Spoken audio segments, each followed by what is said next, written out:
Why celebrate Christmas in the 21st century when you could celebrate it in the 19th century with roller coasters? Silver Dollar City is an amusement park in Branson, Missouri that started many, many years ago when somebody found a big hole in the ground and thought other people might like to see it as well. They named the cave there Marble Cave, thinking they could mine marble out of it. Turns out there was no marble in Marble Cave, so they switched it to Marvel Cave, which I just assume means the Avengers meet there every once in a while and plan how they're going to save the world next. The amusement park built up around that cave, which is still there and you can still tour it. It's a beautiful, amazing cave. But now there are rides and shops and shows and an amusement park called Silver Dollar City. I'd like to let you know a little bit about my family's experience going down there over the old-time Christmas part of Silver Dollar City when they really emphasize the Christmas lights and different things. Just in case you're thinking about heading that way some December, here's what you might expect.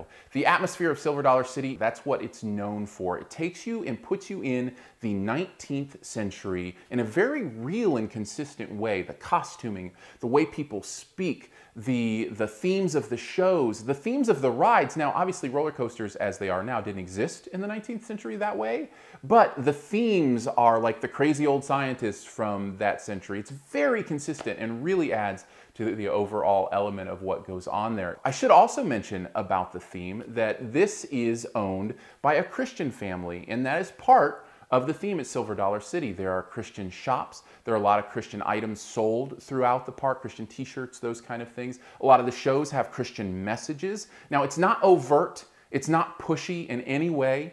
It's not like you're riding a roller coaster and they've got John 3:16 pumping through the speakers as you're doing your barrel roll. I'm just saying it's there, and if that's something your family is sensitive to, you may want to keep that in mind because it is there, even though it's not pushy. Second, let's take a look at the entertainment value of the amusement park, the rides and the shows. Primarily, that's what Silver Dollar City is about. Now, interestingly enough, this isn't a ride park. This is a show park. And what I mean by that isn't that there aren't rides. No, there are actually 3 or 4 really good roller coasters, but people aren't there to ride them, which is really good news if you like thrill rides, because you can get right on. Most of the roller coasters throughout most of the year are pretty much just walk on and ride, which is really amazing and really fun.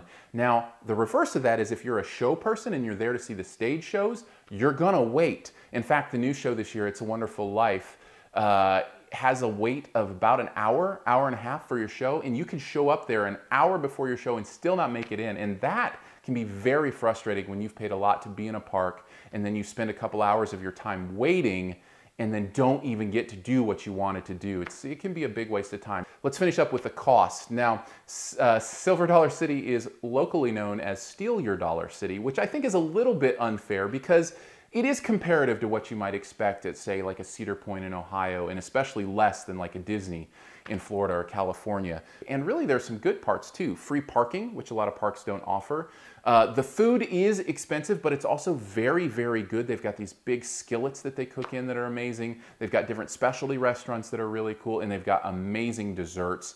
Lots of great food, but it is on the pricey side, just something to be aware of. Overall, I think Silver Dollar City is a great family experience. My family certainly had a good time. We loved the atmosphere. It was very consistent. The rides and shows are great, though if you want to see the shows you want to see, you better plan ahead. Make sure you're there ahead of time. If you're just a thrill ride person, you are in luck because you'll be able to ride as much and as many times as you want. And the cost, I think, is comparable, though maybe the only slight negative to Silver Dollar City. As for me and my family, I'm sure we'll be back and maybe we'll see you there.